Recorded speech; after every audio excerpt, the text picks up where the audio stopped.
तो आज हम समझने वाले हैं एसिंक्रोनस या रिपल काउंटर।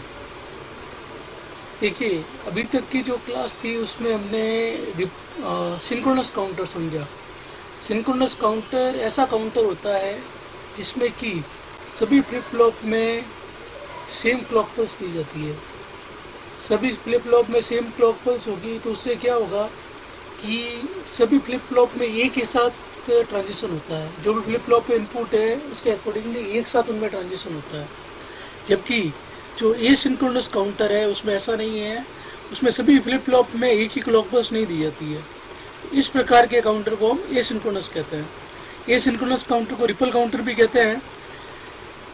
एसिंक्रोनस काउंटर में इम्पोर्टेंट बात यह है कि जो एक्सटर्नल क्लॉक पल्स है, जो बाहर से आने वाली क्लॉक पल्स है, वो केवल पहले फ्लिप फ्लॉप में दी जाती है। फर्स्ट फ्लिप फ्लॉप में हम बाहर से आने वाली क्लॉक पल्स को देंगे और जो बाकी के फ्लिप फ्लॉप है उनमें उनमें जो क्लॉक पल्स है वो उससे जो प्रीवियस फ्लिप फ्लॉप है उसके आउटपुट से मिलती है। मतलब जो जो पहले वाला उससे फ्लिप फ्लॉप है उसके आउटपुट को हम सीधे क्लॉक पे अप्लाई करते हैं।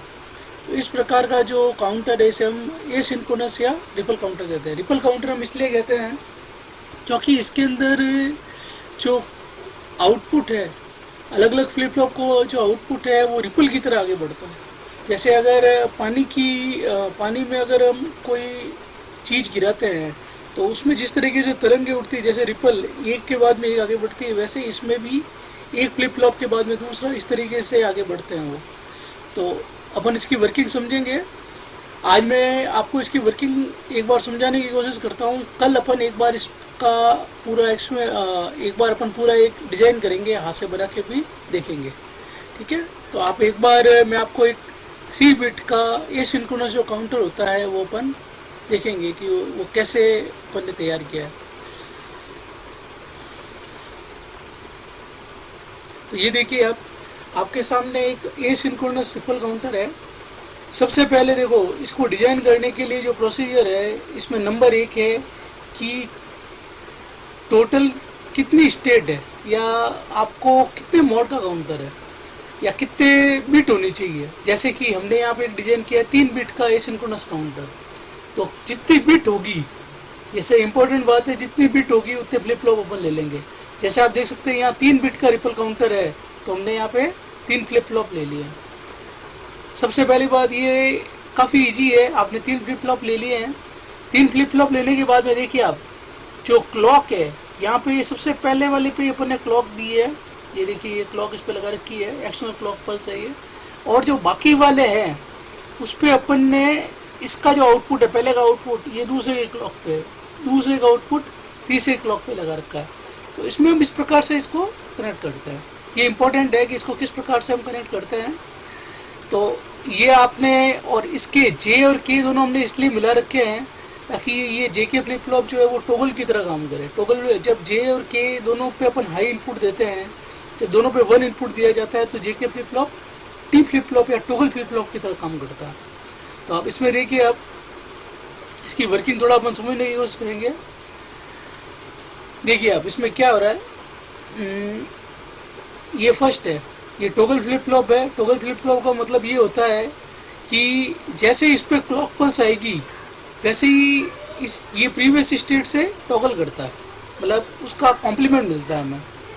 तो स्टार्टिंग में हमने देख लिया कि इस पे तीनों पे 0 0 0 ये है। तीनों पे आपके Q1 Q0 Q1 और Q2 इन तीनों पे 0 0 है। जब फर्स्ट क्लॉक पल्स आती है तो उस केस में क्या हो रहा है, जैसे ही क्लॉक पल्स आती ये, क्योंकि ये positive edge triggered flip flop है, तो उस केस में ये आप देख सकते हैं इसमें कि जैसे ही फर्स्ट क्लॉक पल्स आती है, ये फर्स्ट क्लॉक पल्स आई है, फर्स्ट क्लॉक पल्स आने पे, क्योंकि ये टॉगल फ्लिप फ्लॉप है इसलिए जैसे ही फर्स्ट क्लॉक पल्स आएगी और पॉजिटिव एज ट्रिगर्ड है, तो यहाँ जो पॉजिटिव एज आ रही है, देखिए क्लॉक पल्स की पॉजिटिव एज है। इस पॉजिटिव एज पे जो पहले 0 था आउटपुट, ये 0 है, ये 1 बन जाएगा। ये 1 बन गया यहाँ पे। ये 1 बनने के बाद में ये क्लॉक पल्स चल रही है, ये सेकंड जब क्लॉक पल्स आती है तो ये यहाँ पे आउटपुट 1 है। अब आपको एक चीज़ ये ध्यान रखनी है कि ये सारे positive edge triggered flip flop है। तो यहाँ पे ये 1 बन गया है, ये 1 बना है। जब ये 1 बनता है इसका आउटपुट, ये Q, तो यहाँ पे जो आउटपुट है, जब ये 1 बनेगा तो ये यहाँ पे 0 रहेगा। तो ये 0 है यहाँ पे, क्यू बार जो होगा वो 0 होगा। जब ये 0 है, ये 0 यहाँ पे 0 से 1 बना है, परंतु ये क्योंकि 0 है इसलिए ये ट्रिगर नहीं कर पाएगा, ये ट्रिगर नहीं कर पाया आगे। आप ये ध्यान देने वाली बात है कि क्योंकि ये तो 0 से 1 हुआ है क्यू, परंतु ये क्योंकि इसका कॉम्प्लीमेंट है इसलिए ये 0 ही रहेगा, इसलिए यहाँ पे ये यहाँ पे इसको ट्रिगर नहीं कर पाएगा, और ये ट्रिगर नहीं कर पाएगा, सिमिलरली ये भी यहाँ पे इसको ट्रिगर नहीं कर पाएगा। तो यहाँ पे हमें ये अवस्था मिली है 0, 0 और 1। तो 0 इसका आउटपुट, 0 इसका और 1। तो ये हम देख सकते हैं यहाँ पे, ये आपको टाइमिंग डायग्राम में भी दिख सकता है। ये 0 इसका 0, 0 और 1। अब जब नेक्स्ट क्लॉक पल्स आती है तो उस क्लॉक पल्स में जो ये 1 था वो वापस से, क्योंकि टॉगल होगा तो ये 0 बन जाएगा।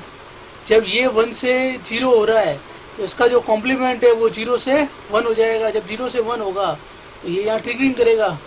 जब ये ट्रिगर करता है यहाँ पे जो क्लॉक पल्स यहाँ पे अप्लाई होती है, और तो ये पॉजिटिव एज क्योंकि क्लॉक पल्स की आई है इसलिए इसकी स्टेट में परिवर्तन हो जाएगा और ये 1 बन जाता है। आप देख सकते हैं जैसे यहाँ पे ये हुआ है, ये 1 बन गया, यहाँ पे ये 1 बन गया। और आप ये की चीज़ यहाँ पे जो ट्रुथ टेबल है उसमें भी देख सकते हैं, जैसे ही ये यहाँ पे 0 होता है ये 1 बन जाएगा। और क्योंकि यहाँ पे भी ये पॉजिटिव ट्रांजिशन है इसलिए नेक्स्ट में ट्रिगर नहीं कर पाएगा, तो यहाँ पे 0 ही रहता है। यहाँ पे ये दूसरा वाला जो फ्लिप फ्लॉप है ये भी ट्रिगर हो गया है। अब आप देखिए यहाँ पे जब नेक्स्ट थर्ड क्लॉक पल्स आती है, ये पॉजिटिव एज है इसकी, इस पे अगेन यहाँ पे ये वाला फ्लिप फ्लॉप है Q0 वाला, इसमें ये 0 से वापस 1 होता है।